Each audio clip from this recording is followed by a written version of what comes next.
Well, hello, good morning and welcome to my last, you'll be pleased to hear, camera review.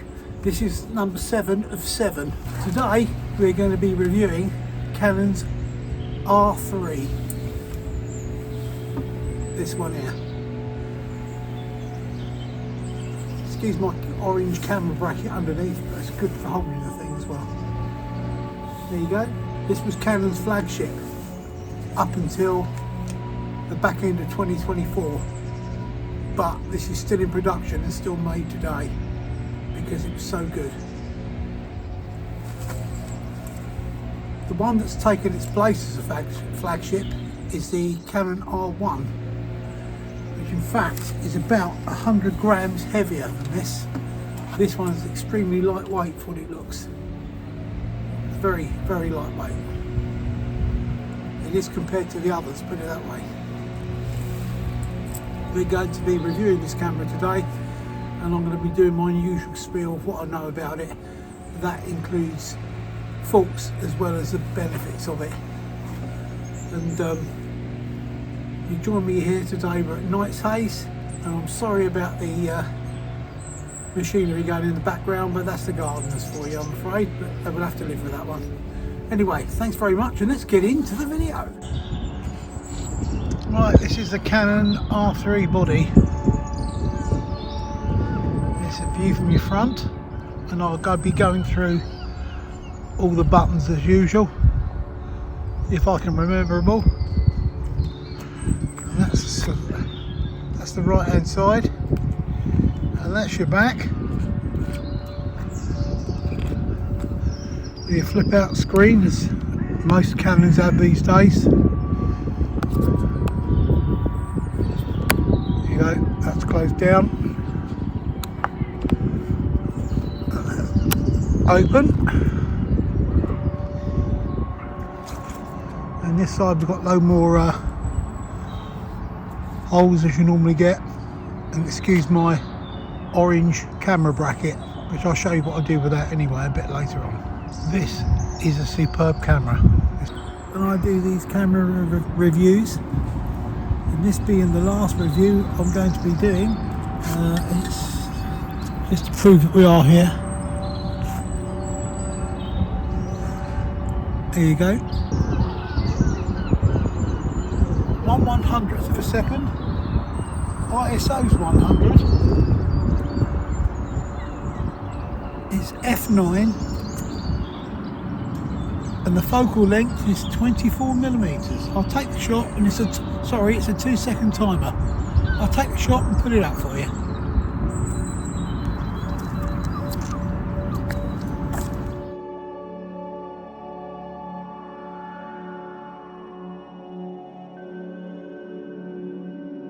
This machine, set in a mode called compressed raw, will give you a burst of photos of 195 in 1 second. Why you would want that many, I do not know, because I've tried it, and by God, you do get that amount. Mind you, you need a huge card. This camera has a 24.1 megapixel full frame sensor. Doesn't sound a lot, but by God, it's a good quality sensor. Well, it must be, because it wouldn't have been in their flagship otherwise. It's also a stacked sensor, which means it's obviously got a lot more oomph than most. The only other one with a stacked sensor is the R1, and that's a 24.2 sensor, and this is a 24.1. So, is it worth upgrading? I didn't think so, because I think this one's good, and this one's got a really good reputation. Yes, it's expensive. I think second hand you can possibly pick them up now for about 4,000 quid if you can get one second hand, but you can still buy them new. They're still made new, 6 grand plus generally. On the front, shooting button. These here, these 4 buttons, you can see them okay in the light, but these are programmable buttons. You can program them. You can put anything you like on them. I'll tell you what I've got on them a bit later on when I can remember. At the front here, that is a plug socket for a shutter release, and the button there is for the lens release. Being an R, it's got all the it's the R series mount, so I'm using the original lens like I did in the last review with the other EOS R that I reviewed. This is the right side where the batteries go. Start again.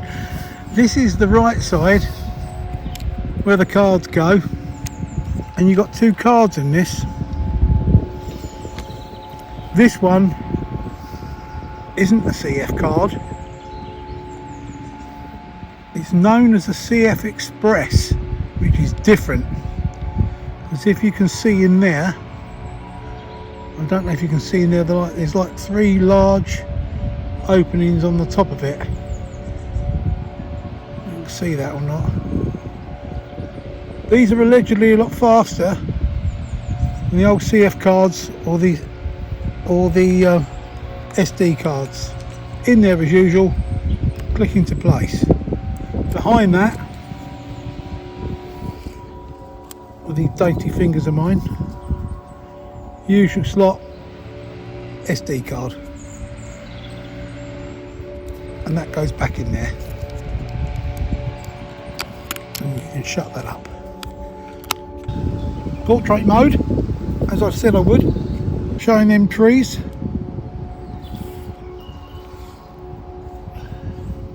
We've got that big one there.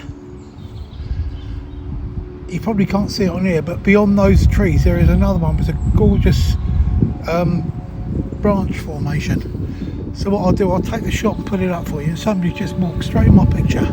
Never mind, I can crop them out if necessary. Right, I'll get the picture done and I'll give you the settings. That's handy, the sun's just come out, so let's get the shot done. 1/50th of a second, f11 with ISO 250 on a 2-second timer. And I'll put that up on the screen for you.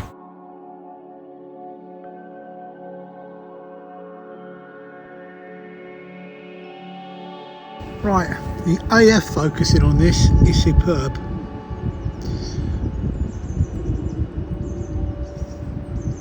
See me moving that around like that? I'm doing that with that thumb, and that's all I'm doing. Can you see? And because it's back button focus, if I want to focus on something, if I press it fully, the blue squares appear.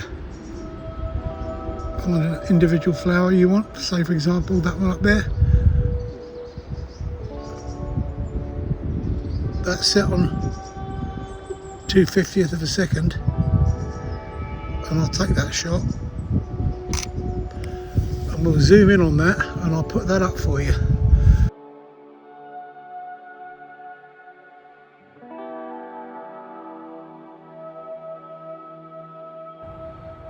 Right, the top of this machine, most same configurations as most Canons. AF drive on the top, and you can press the two together and that changes your AF on the front there. There you go. Press the two together and you get that up here, which is to do with your white balance. Right, in the centre at the top, we've also got a shoe for the flash, but this is different. This one has got one of these caps. There are some connecting terminals which you don't get them on a standard shoe. They brought them out for this R3, and I think they got it in the R1 as well. The only other major issue apart from that eye tracking on the AF is this cap. I've already lost one and they're 14 quid each to replace. If you buy the proper Canon one, of course, which like an idiot I did, but that's easy to lose, so please be aware of that. Another thing on the top, other things you've got on the top of this camera, viewfinder bit with your battery mode, shows you the strength of your battery. Mine's quite low at the moment, and if you can see it. Manual 100 and F11, ISO 100, MFM button, roller, shooting button, light, battery levels, manual 100 and ISO is 100. Then we have our mode. You've got a mode in the centre, you press that and that gives you a gain there. You can roll that across from your manual to your TV to your bulb, manual. There you go, press the mode in the middle to put it back to where you want it. Focal point sort of set somewhere and you want it put back, set like over there, and you want it put back in the middle. Is if you go down to that button in the middle and just double click it, it goes back to the centre, which I like. I think it's pretty good. Anyway, this is going to be my next shot. Field of new grown-up daffodils. They weren't here last time I come, which was about a week ago, and now we've got thousands of them just poking their heads up, as you can see. Right, as I said, we're facing in towards the sun today. Yes, the sun's out for a change. We're looking at 1/100th of a second, f11, and the ISO is 100. And I'll take the shot and then I'll put it up on the screen for you. Done. I'll put that up and you can have a look.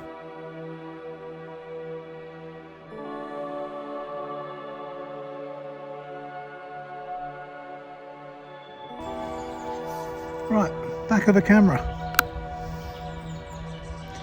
Here you've got lots of different options.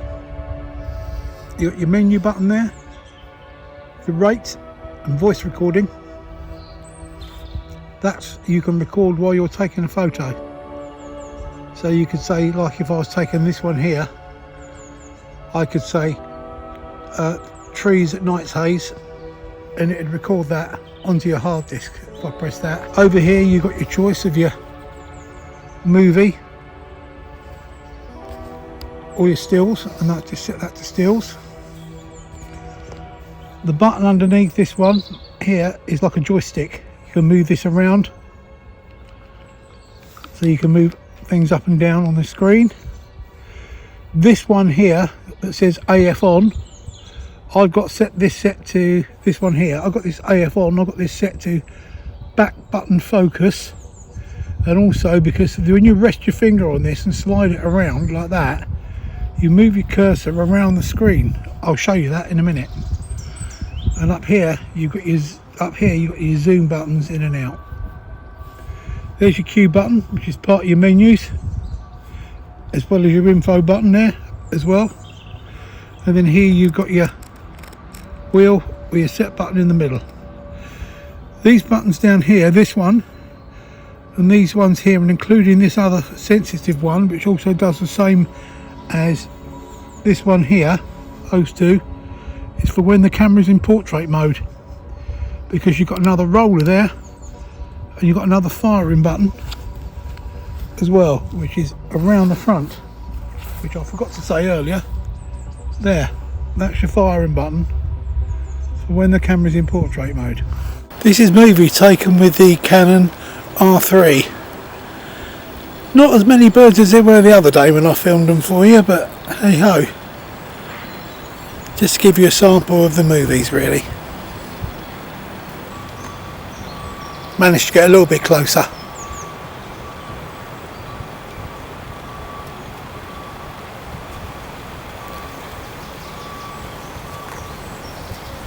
Chaffinch on the floor.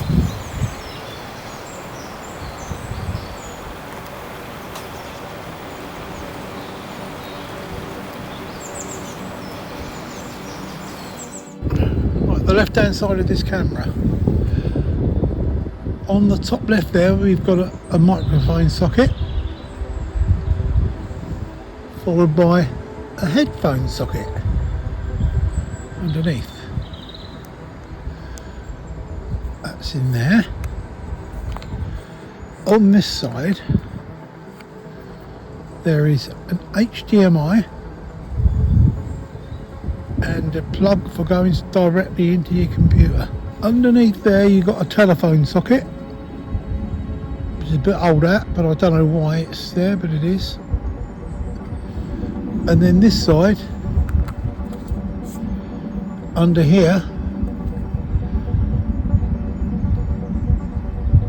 There's one for a flash gun.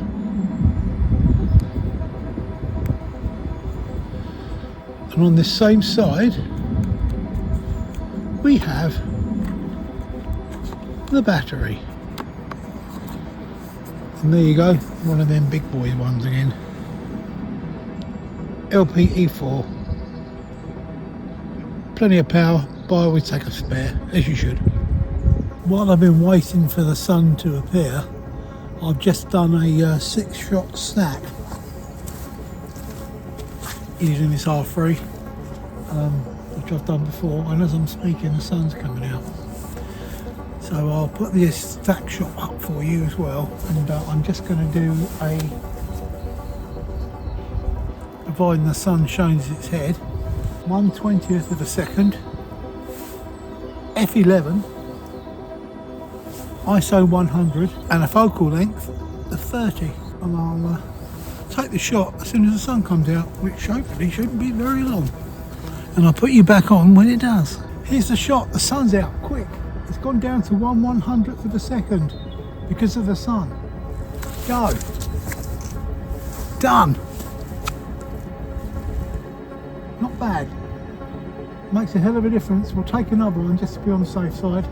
Plus remember I did a stack, and I'll put that up as well.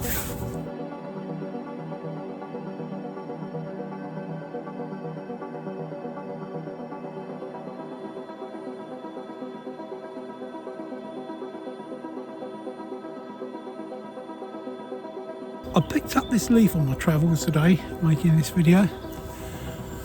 And this leaf, you can see all the way through it. Now if I can get that home without breaking it, I'll get a shot of it. And I might, if it's good enough, I'll include it on the video.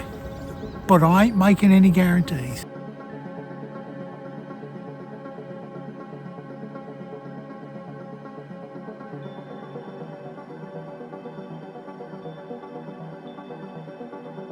Oh, nice to sit in the sun.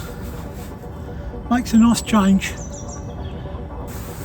Well viewer, I hope you enjoyed this video, and it was informative and worthwhile doing, like the other 6 to go with this 7th one of this series. And thank you very much again, and I'll catch you on my next video, whatever it might be.